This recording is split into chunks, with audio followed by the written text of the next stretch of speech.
Renungan Harian Katolik, Jumat 27 Februari 2026. Berdamai dengan sesama. Tinggalkanlah persembahan di depan mezbah itu, dan pergilah berdamai dahulu dengan saudaramu, lalu kembali untuk mempersembahkan persembahanmu itu. Matius bab 5, ayat 24. Saudara-saudara, Allah adalah Bapa yang penuh belas kasih. Dalam bacaan pertama dari kitab Yehezkiel, ditegaskan bahwa Allah tidak menghendaki kematian orang fasik, tetapi agar ia bertobat dan hidup. Pertobatan sejati bukan sekedar penyesalan di mulut, melainkan terutama perubahan nyata dalam tindakan. Ini menjadi undangan bagi kita untuk selalu membuka diri pada pembaharuan hidup. Dalam Injil hari ini, Yesus mengemukakan dimensi-dimensi baru dalam mengikuti Dia. Pengikutnya tidak cukup hanya sekedar mengikuti aturan-aturan yang sudah ada, tetapi harus memiliki nilai plus. Salah satunya adalah menyingkirkan kemarahan dan dendam. Kemarahan dan dendam itu membunuh karakter seseorang. Kemarahan dan dendam itu merugikan. Sikap itu membuat orang tidak dapat berkembang.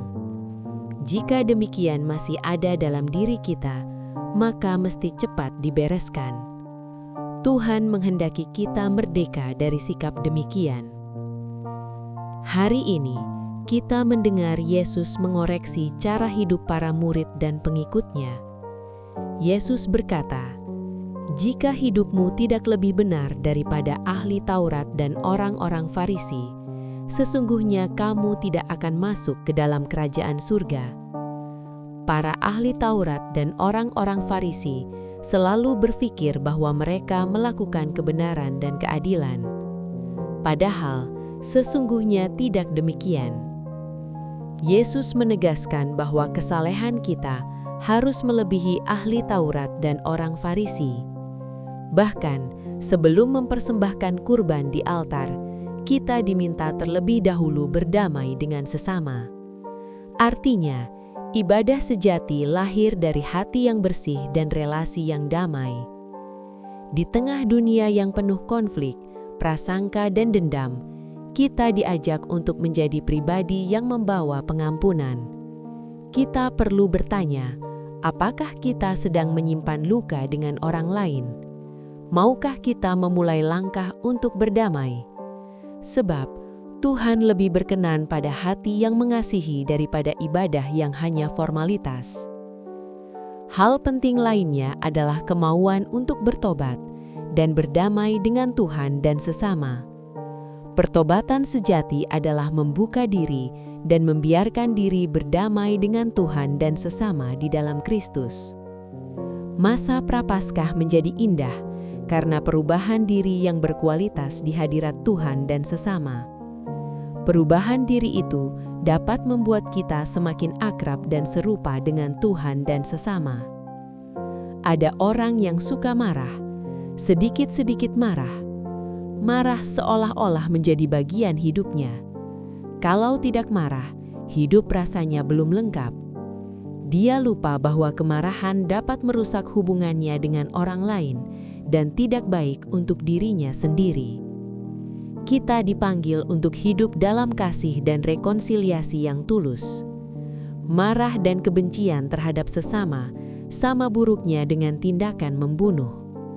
Yesus menekankan pentingnya berdamai dengan sesama sebelum kita datang kepada Tuhan dengan persembahan kita. Tuhan memberikan kita kesempatan untuk bertobat dan memperbaiki hidup kita, menunjukkan belas kasihan dan pengampunan yang besar. Kemarahan dan dendam tidak pernah akan menyelesaikan masalah, tetapi menambah masalah baru. Relasi dapat semakin runyam. Dendam hanya akan mendatangkan dendam baru.